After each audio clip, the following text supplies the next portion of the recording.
Цены на недвижимость в Кыргызстане уже в стратосфере? Или это не так? Кактус Медиа решил разобраться, как отличаются цены на недвижимость в Кыргызстане на сайтах по продаже квартир от реальных рыночных.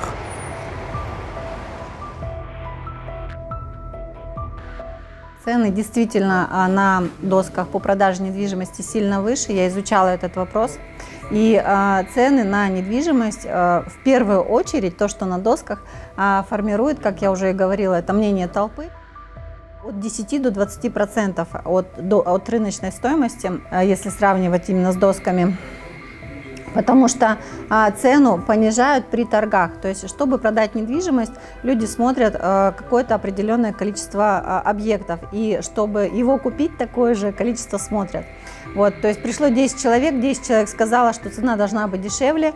И через какое-то время человек это понимает и цену, естественно, спускает. Но он же это не пишет в объявлении, что все, я цену спустил и потом я продал. То есть цена объявления снимается с продажи. Люди думают, что оно продано именно по этой цене, хотя фактически это не так. В целом из 100% владельцев недвижимости они делятся на следующие проценты. 70% владельцев недвижимости всегда завышают стоимость своей недвижимости. 20% они занижают, то есть они не знают, что на самом деле сколько стоит, и могут выставить ниже рынка. И 10 лишь процентов выставляют адекватную стоимость по рынку. Долгое время цены были более-менее стабильными и не росли, и все понимали, какая реальная рыночная цена. И вот если взять, например, до 2020 года, например, 17, 18, 19, 20 цены были более-менее стабильными, и они максимально соответствовали рынку. Сейчас цены прям взлетели, люди не понимают, что происходит, и просто ставят от балды, простите за такое слово, цену максимально высокую, а вдруг получится. Но не получается.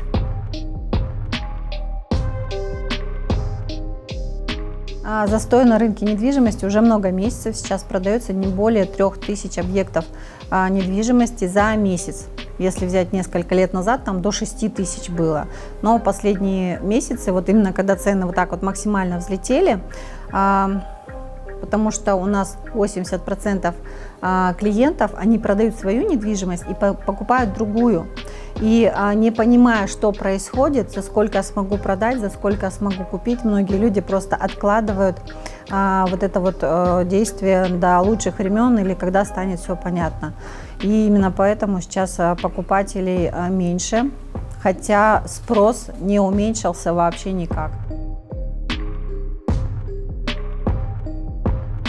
Исходя из нашего наблюдения, средняя стоимость за 1 квадратный метр однокомнатных, двухкомнатных, трехкомнатных квартир 104 серии в Бишкеке, мы говорим сейчас про средние этажи и не угловые квартиры. То есть обычно первый и последний этаж, также угловые квартиры, они по цене ниже. Давайте возьмем ядро, середину этого дома.